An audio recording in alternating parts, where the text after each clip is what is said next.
Ma mi pare che l'autonomia di Calderoli sia da un lato un grande bluff perché non hanno le risorse per attuarla, dall'altra è diversissima da come io l'avevo immaginata quando la proponemmo 7 anni fa, perché qui chiedono tutte le materie, anche alcune materie come scuola e sanità, che devono invece rappresentare una grande infrastruttura nazionale e non essere affidate alla singola volontà della singola regione italiana,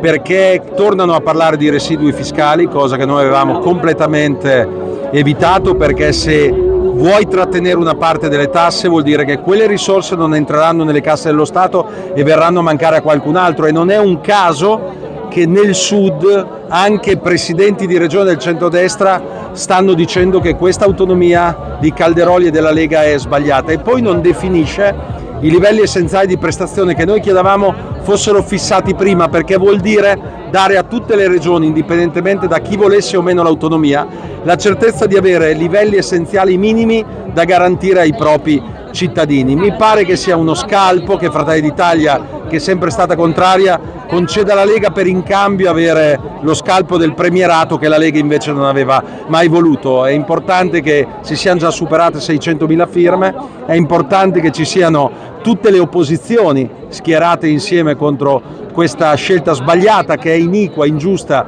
rischia di dividere il paese e aumentare le disuguaglianze,